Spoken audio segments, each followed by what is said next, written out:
So in terms of the early markers of success, what this kind of comes from is, in my department, when we have junior faculty, which we almost always do have junior faculty, each person is assigned a mentor, and then the chair also serves as a mentor. And so there's various points in time where the mentor and the chair sort of huddle up and say, how are things going? And so some of these things on my list are things that various faculty have reported about various junior faculty where they say, this person's doing really good. Here's what I'm seeing. So this will give you an idea of some of the things that people might be looking for, your senior colleagues might be looking for. So starting with research, some of the things that get reported in these conversations are things like, how soon are you purchasing major equipment supplies that are central to your research program? If you're not purchasing it, you're not doing your research. How soon do you start collecting new data? How soon do you publish your dissertation or postdoctoral work? Many of you are probably still sitting on that dissertation. Let's get it out. How soon do presentations turn into publications? And all of this relates to the importance of having a research pipeline. You have to have multiple projects that are in various points of their development. So there should be some studies that you're thinking about, some studies that you're actually really working on and getting the methods up and running, ones that you're actually collecting data on. And then even once you have that data, you need to be pushing it out to dissemination. And this is one of, I think, the biggest challenges, is making sure that you are getting your work out there. And as we've heard several people say, it's really important to get those publications, to set up your next grant application, to keep your work in the public eye so that you're really building your reputation in a particular area. So when you're thinking about your research pipeline, you want to be thinking about both activity as well as actual products that you can point to on your CV and on your grant applications. So here's a couple of things here. Some issues about creating products. So when my son was in kindergarten, he had a writing curriculum called Writing Without Tears. And I thought, oh, this is what I need. It turns out it was really just about handwriting, so it wasn't really that helpful. But I think we need something like that for academics, and there's a number of resources shown here on the slides. And basically what most of these resources talk about is really setting aside time to write, writing every day, and really making writing a habit. So Elena talked about grant writing as something she does every day. It's not a special event. It's the same thing with manuscript writing. It shouldn't be a special event in your life. It should be something that you regularly do. Some other things to look at. How soon do you apply for internal funding? How soon do you apply for small-scale foundation funding? How soon do you apply for larger-scale national funding? And are you taking advantage of training and mentoring opportunities related to funding? And all of you are, so good job. You're already on your way.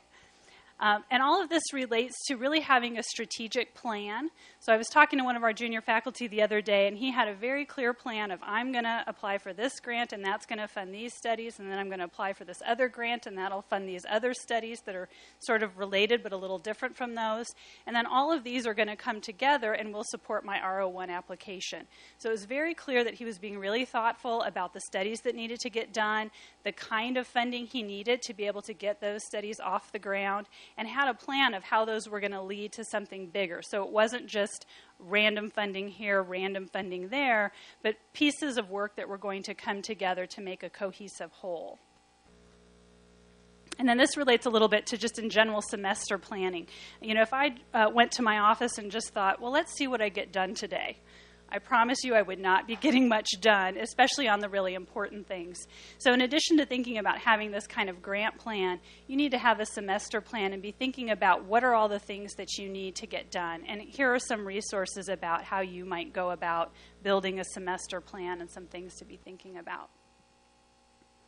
How quickly do you resubmit manuscripts after receiving reviews? How quickly do you start work on a revised grant application after receiving reviews?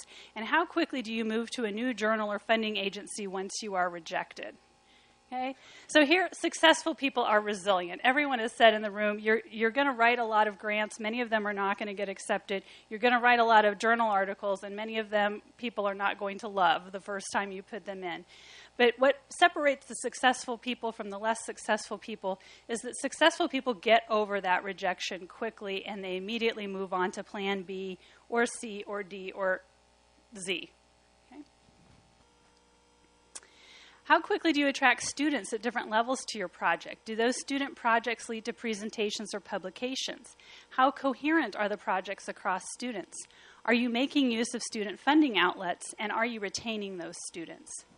So what this relates to is that really it's great to work with students. Students are very fun to work with. That might be part of what drew you to this field to begin with.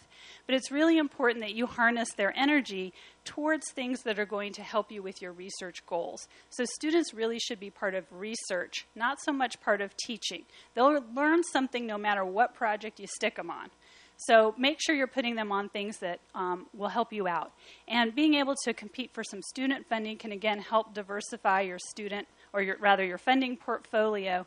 And definitely if you can retain your students, that's going to be good for you. That's one less person you have to train on something to do, and that's going to make your lab a lot more efficient. All right, so notice that I've talked a lot about research. So I'm at an R1 institution, so research is what gets you tenure, quite honestly. You can be pretty mediocre at your teaching, and you'll still get tenure. Now, some of you might be at places that have different kinds of criteria.